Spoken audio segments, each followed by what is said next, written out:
Hello, everybody, and welcome back to the second episode of the 11AngryMen podcast. Today, our guest is Donovan Jones. If you want to say what's up. Hello. What's up, everybody? Donovan. So in this one, we're going to be talking about the state of our franchises, as well as some upcoming off-season dates, such as the NFL Combine, NFL Free Agency, and the NFL Draft. So do you want me to start, or you to start with the state of your franchise?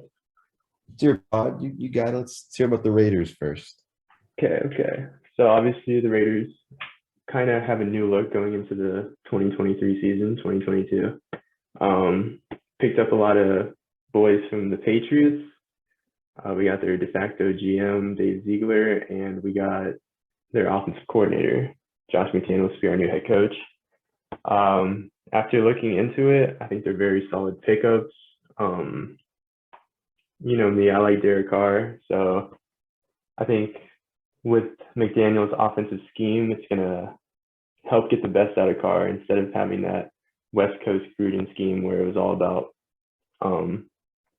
first read, second read. It's kind of like too mechanical for him. I think in this scheme, he can just pick out his matchups and exploit it. Having guys like Hunter Renfrow in the slot, Darren Waller at tight end, you know, those are really good mismatch guys. So I think it was a good hiring. Going into free agency, I like the direction where this team's going. Our new defensive coordinator, Patrick Graham, is going to implement a 3-4 scheme base. But he's told everybody that, you know, bases don't really get used that much in the NFL anymore. It's all about dime packages. Yeah. So, yeah, I'm looking forward to next year. And it just got announced that the Hall of Fame game is going to be the Raiders versus Jags. So I don't have to wait as long to see them in action. There you go. That's actually pretty hype. Yeah. It's a good matchup, especially for preseason teams. That's a good matchup. Yeah, probably won't see much of Carr, but Maybe you'll see a drive, the usual, maybe one drive, and then they're out. But yeah, no, that'll be a good game, and I think you guys, generally speaking, I would like to agree that after moving on from Gruden, really anything, obviously that's a bit of hyperbole, but really anything after Gruden is a fresh start, is a positive. I've been saying, as you know, for years and years, or at least since he's been hired, that I've been super skeptical at best of him as a modern NFL modern NFL coach. So really just moving on from him, obviously we saw what's going on behind closed doors, but even on the field, he's been kind of suspect, not getting the most out of his talent, et cetera, et cetera. So I think you guys have been decent at getting, like, not even decent. I'll even say you guys have been solid at recruiting, like, talent, free agency, drafting half decently, and then like getting the guys in the building. It's just been once they've been there, like people have been out of position. Obviously, like O-line's been banged up and just bad, generally speaking, which doesn't help. So you guys shore that up. And then, like, I used to be a Carr hater, but I'm not really anymore. I think he played pretty well last couple of years, been pretty solid. So I've moved past thinking that he's like the problem. I don't think he's the problem by any means. I think it looks like he was coaching staff and Gruden, and management just as a whole. So yeah, I think getting a whole bunch of new faces in there, new voices, new scheme, even like you said, the 3-4 switch. As a Ravens fan, I love the good old 3-4, but I think he has a good future. I think Renfrow is a great receiver, great young receiver. He was slept on even by me at first. You were saying, like, dude, you guys see his routes. You were sending me all the videos. Those were hype. But I think last year people really were like, all right, this Renfrow guy, not just some New England Patriots short little wide receiver. Even though he's that mold, he's pretty solid. So yeah, I think you guys look good. Yeah, and I mean, I'm gonna be real. I was pretty high on Gruden. I thought he knew enough about the game that he could get us to that next level, but it seemed like his ego kind of played into it. Like he really wanted to kick it back to that like 90s West Coast scheme. And even when it wasn't working, it was like he was trying to force it instead of just adapting and scrapping it and being like, all right, let's try a new direction. It was almost like he's like, I have something to prove, you know, which held the team back.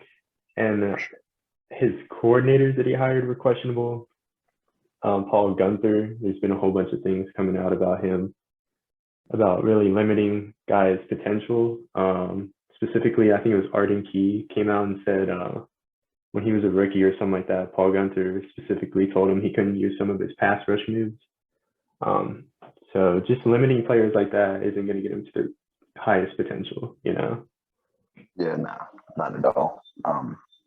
Definitely. And I guess what really compounded or maybe even just been the reason for that, like, other than Gruden's personality, just how he is as like a person, as a coach, whatever. But I think at the end of the day, when the like looking all the way back to when he was first getting hired, and like the firestorm surrounding, like the media attention surrounding, like, oh, John Gruden's the next coach, like we're gonna hire Gruden. Gruden's coming from ESPN to be a coach. Gruden. I think all of that just absolutely boosted the hell out of that man's ego. And then getting a 10-year, $100 million contract, like you are christened at that point. Like everyone's like, all right, Gruden's the answer. So he felt like he needed to like absolutely control everything and do everything his way, when in reality, I mean, of course, hindsight's 2020, but I don't think he's like that nasty of a coach in modern times. I didn't see it watching the games. And two, he was not making good hires. So yeah, I think once again, moving away from all that, I think you guys are going to be a lot better. Moving away from Paul Gunther, I think huge win. Hopefully the guys you bring in can really get you guys on the right track. Because I mean, it's not like your division is getting any easier, especially Right. as Herbert gets older, especially as obviously as Mahomes gets older.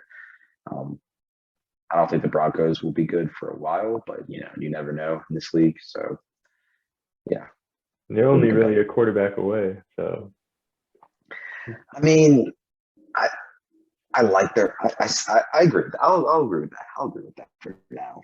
I'll agree with that. Yeah. Because they do have a solid defense and some solid offensive players. That young offense player look good. So they'll be competitive.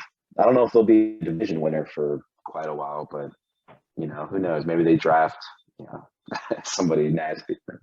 But you guys got your work cut out, just like us. Definitely, yeah. Yeah, You want to talk about the Ravens? Yeah. Ravens. Coming into last year, well, I do this every year, but anyone knows me knows I was absolutely, until the end of preseason. So until the end of series, I was like, all right, I really like our team. I like the morale that seems to be in the locker room.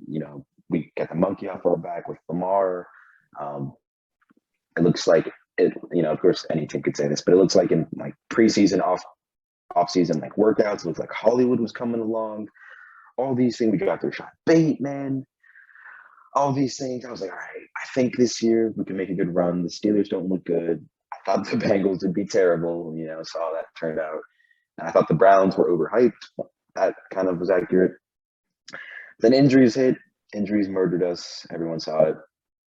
Also, we didn't play that great, but injuries killed us. We suffered some really, really bad midseason losses game. Good Lord, that was one of the worst games I've ever watched of the Ravens in my lifetime. But that was last year. It's a new year. Looking forward to next year. Looking ahead to next year, I should say. I don't know how much you can control this, but I mean, at the end of the day, number one priority is getting healthy. I think looking back to last year, if we just would have had our secondary healthy, like just would have had Peters and Humphrey for most of the year, I think we would have been okay. Like I think secondary was getting us absolutely murdered. I think we could have made up for our O-line, like Fultz.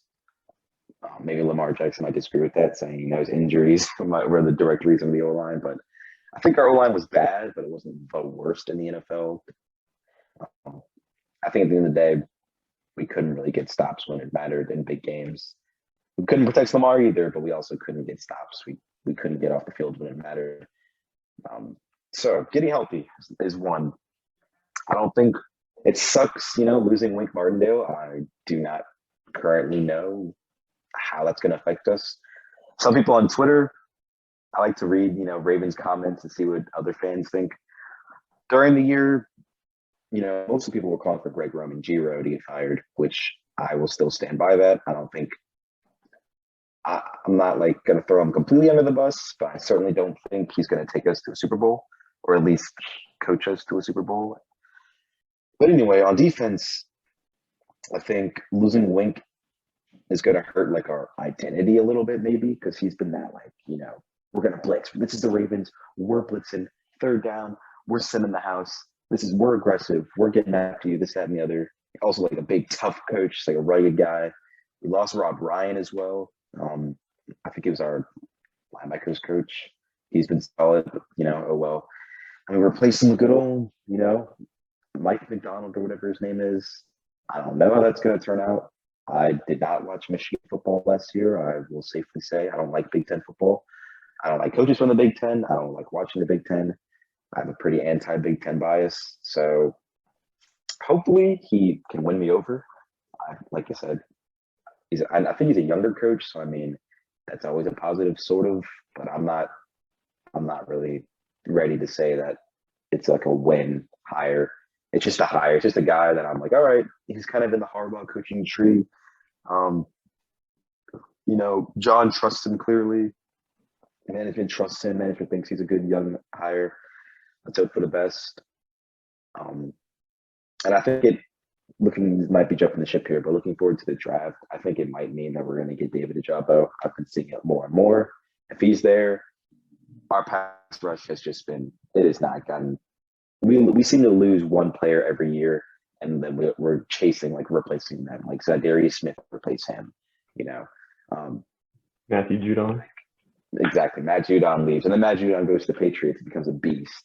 No surprise. Anybody could have told you that would happen, but Matt Judon in his contract year is a Pro Bowler for us, and it's a great locker room guy, which always goes under the radar in terms of like football people talking about it. But great locker room guy Judon was. He leaves, and now we're looking at guys like Tyus Bowser to step up, who played well last year. I think he might be. Did we re-sign? We need to keep Tyus Bowser. Maybe it's just one of those things, just like in the NFL, NBA with contract year guys stepping up. But Bowser was so underrated for us in terms of versatility on defense. Obviously, we were plagued by injuries. He stepped up inside, outside, pass rush, covered a little bit, didn't do too bad. I think he might have had an interception. I think he did. Like he's a good, somebody needs to, if someone is smart, they will pay Tyus Bowser. He's a good young player, or good, just versatile. A Kyle Van Noy type linebacker, if I had to give a comparison, maybe a little more athletic. I like him a lot, but hopefully we keep him because we need to. Outside of him, you're looking at some old guys. You're looking at Brandon Williams. You're looking at Calais Campbell, who we lose them. You're looking at Justin Madubuike to step up and be the guy on the D line, which I like him a lot, but man, that's a big ask.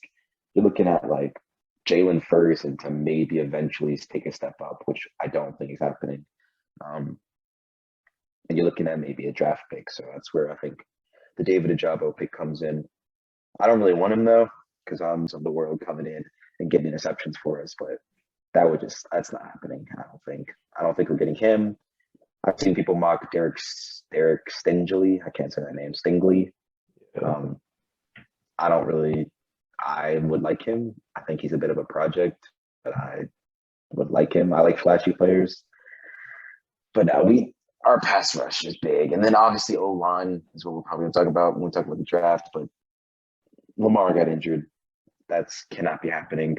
We cannot be having Tyler Huntley starting 4 games for us, if we're trying to be a serious team. As good as he played, as well as he stepped in, O-line's going to be the issue. It's going to be probably, if I had to guess, it's Ojabo or it's best available O-line, whether it's Penning, Linderbaum, whoever, because our O-line is dookie. So Yeah. I don't know. I don't really. I couldn't like put like an expectation for record. I guess all I'm just gonna hope is playoffs. I just want to see us back in the playoffs, man. It sucks not being a watch team in the playoffs. Um, it's embarrassing, and also seeing like the Bengals go all the way to Super Bowl, and they're like second year of a rebuild or whatever, second year of Jim Burrow. Yeah. Meanwhile, Lamar like hasn't sniffed the Super Bowl. It just sucks. Like that's not. And I think we are as good of it going into last year. Like we had way higher expectations. Like we could be in the Super Bowl. We just need some things to go right. But I don't know. We'll see. I'd agree, yeah. And you're looking at, like you said, Calais Campbell leaving possibly.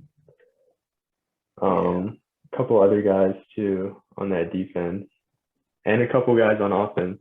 Bradley Bozeman is probably going to be a big free agent target for a lot of teams that need interior O-line, especially centers. Yep. It's gonna hurt. Yeah, it'll be If we lose interesting. Bozeman, it'll hurt. We cannot. I mean, if we replace Bozeman, I guess in that case, if we draft a center or draft a guy, that's cool. But I mean, God, last year's O line was patchwork, and we knew it coming into the year. We were scuffling to get free agents. We're like, all right, we got Zeitler, cool. That was great. Good Zeitler, thank you. Great guy. Quiet leader, great player.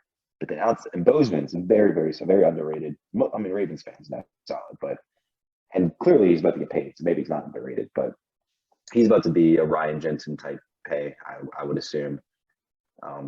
I hope not. I hope he takes a little bit of a pay cut and stays, because damn, if Bozeman leaves, we're looking at Macari, who's out. Absolutely, Patrick Macari has overperformed expectations. But if we're relying on you at like probably center guard, looking at you, we're looking at maybe a Ben Cleveland getting a start. He was okay last year. I mean, he's a rookie, but he was okay.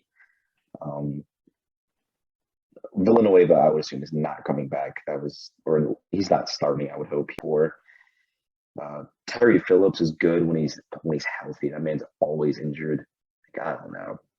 Bozeman, if Bozeman happens to listen to this, which no chance, but hopefully he does stay too. Because Christ, man, it's gonna be. We're gonna be looking at the Raiders, dude. Just patchwork as hell. Yeah, Brandon Parker starting to tackle is gonna tear. I know. I'm so glad Parker's leaving for agency. And I heard that Villanueva is possibly a cap casualty. I heard it would save you guys like $6 million. Dude, music to my ears, dude. He cannot. And the sad thing is, being a hopeful fan, I'm like, all right, you know what? Villanueva is 6'9". I've seen him play well against the Ravens. I've seen him against our pass rushers do a solid job on the Steelers before his last year. His last year was terrible. Before that, he was not a bad center, or not bad tackle. I saw him block pretty well. Like, all right, we're gonna get Villanueva. He's a big dude. Maybe Orlando Brown type comes in week 1 and gets just embarrassed. Yeah, Max Crosby was going at him all game. Murdered that man. You could see it from him was getting cooked. Like it was just terrible. No, I don't want to see him back. I want to see Tyree Phillips healthy and just get better, because I think he's got a future. He's a good O lineman. Bozeman, Zeitler, Penn Cleveland, and maybe we draft a Trevor Penning and we call that an O line. And hopefully Ronnie Stanley, one of those guys who really need to be healthy. I've seen differing reports about his health coming into I've seen he's had some setback. I don't know where he is. I don't think anyone knows, because we tried to guess and that man was not healthy and was terrible also. So we'll see. I'll just pray. And barring a trade, there's only really like 3 right tackle options that are huge upgrades over Villanueva. You got Trent Brown, Morgan Moses, and possibly like a Jermaine Ifedi. Nope. I would take Morgan Moses, but that's it off that list. I don't want any of those guys. Yeah. I think Tyree Phillips is an answer for us. I think when he's played, he's been solid. No two ways about it. Just surprised, and he's very versatile. He can play right guard. He can play right tackle. He can play left guard. I don't think I've seen him a left tackle. I don't think I want to, but he can play. Tyree Phillips is a good player. That was a good draft pick. I just think the problem is that that man is just a big ass dude, and his ankles and his his thighs and whatever elbows are just made of glass. And I've seen him injured perpetually on the injury report since he's been drafted. But I think he's a good tackle. Maybe he can fill in. Maybe who knows? Ben Cleveland can turn into the guy who Ravens fans. Once again, he's a rookie, so I gotta give him time. But he was a guy who I thought who would step in and instantly be a day one left guard starter. I thought that was a steal. Like a big mauler, just what we need. Towers outplayed Ben Cleveland. It's terrible. So I don't know. We'll see. Like I said earlier, I think we can overcome O-line issues. It just obviously as a Raven team, O-line is like a huge part of our running identity. Yep. As anyone knows, I think Nick Boyle coming back, like Nick Boyle finally being back, getting a training camp under him, getting back to being that big mauler who can, create holes for our running backs is a huge win. So that's an underrated re-addition. Maybe, J.K. Dobbins comes back, our running game will be rejuvenated, even though I don't think our running game last year was particularly bad. Devontae Freeman, low-key, kind of played decently. Yeah. Even though he's gone. That man's big gone. But there's a lot of question marks with the Ravens. You have to give them credit. They did patch up a lot and still fielded a pretty competitive team week in and week out. For sure. No, I'm not by no means down on them. I'm not down on them at all. I think we've got a fantastic staff and are able to do Patrick and fill guys in, and because especially earlier in the year, we were just guys on the practice squad left and right. Freaking Robert Jackson coming off the practice squad and suiting up the next day and getting snaps. Like we were fighting demons, and like you said, we were definitely competitive. 8-3 at one point, I think it was, but with that many injuries, it only goes so long. So staying healthy as much as you can control it is a huge thing. I know a lot of people were talking about like our strength and conditioning coach, who I think we hired a new one. I'm gonna look that up. I saw some tweet about our strength and conditioning coach. Let me Google it really quick. I don't know. Saw something, but I know a lot of Ravens fans on Twitter are like, who the hell is our strength and conditioning coach? Why are dudes getting injured every single week? Dudes in COVID protocol, blah, blah, blah, blah, blah. But, you can only control so much when it comes to injuries. So, yeah. Just got to keep growing and keep getting better. Because like you guys, vision, I think, is going to be competitive pretty much year in and year out. Like, Burrow is going to be there. I think the Steelers draft a quarterback. Well, it might be obvious, but either they draft a quarterback or I think they get Jimmy Garoppolo. And I think just like the Broncos, sort of, they're about one hit on a draft pick or one trade for a quarterback, an Aaron Rodgers type away from being pretty scary. So, yeah. For us, moving forward into the offseason, I'm looking at a few guys that I would cut to make to move us up on the salary cap chart. Right now, we're 16th in the league with 19.7 mil to work with. Derek Carr is getting his extension soon. That will probably actually help our cap, turn some of his salary into a signing bonus. But the guys that I'd get rid of, I'd probably cut Corey Littleton, Nick Kwiatkowski. I'd cut Denzel Good and Carl Nassib. And by doing that, we'd save probably 30 to 40 mil. And we could really attack free agency, kind of like how the Patriots did last season under Ziegler. Usually the Patriots aren't like that aggressive in free agency. They go through the draft and stuff like that. But last year they really attacked it. They got Hunter Henry. They got a whole bunch of guys. Johnny Smith. They spent big, and they put enough pieces around Mac Jones that, they built a pretty good foundation for him. Considering what McDaniels was able to do with Jones, if you compare the talent between Carr and Jones, I think the future looks bright offensively for us. Definitely have holes. Like right tackle, we got to find somebody. I know there's been rumors of like Trent Brown coming back. I could possibly see it. I guess the reason why he wanted out of Vegas is because he was butting heads with like Gruden and the coaching staff. Mhm. And once he started butting heads, he just kind of turned into a lazy player. So basically, he was forcing a trade. Bringing him back wouldn't be too bad if you could get him on a decent contract. Yeah. Morgan Moses would be a cool pickup. If not, I'd probably wait till day 2 to address tackle. I think we have bigger needs, either at receiver or DB. The way that Patrick Graham runs his defense, he uses a lot of safeties in that dime scheme. Donovan Abram, I'm interested to see what they do with him because he hasn't really shown much coverage ability in the NFL. He did it on his college tape, but it hasn't translated yet. I still think he has promise, maybe as like a sub linebacker role, somewhere where he's closer to the box, make some plays. Trayvon Mullen, I think, is a great fit now. We drafted him out of Clemson. He was the #1 press corner man coming out, and we forced him kind of into a zone scheme last year under Gus Bradley in the cover 3. So getting him back into press man like Patrick Graham likes to do probably will help him flourish. It'll be interesting to see what Nate Hobbs does. He was a great 5th-round steal. He's primarily a zone guy and a slot guy. So maybe Graham will find a way to like make a multiple coverage where he can stay in his zone and everybody else is manning up or something. But honestly, I think we have enough pieces to go back to the playoffs next year. Yep, I think so too.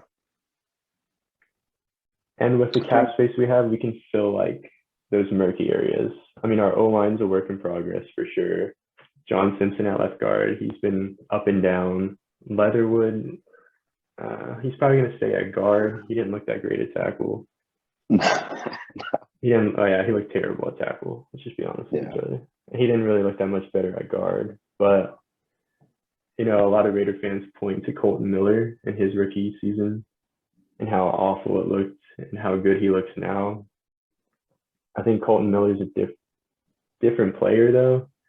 The reason why Colton Miller struggled so much his rookie season is because he was playing with like a torn MCL in his leg like the whole season. I remember that.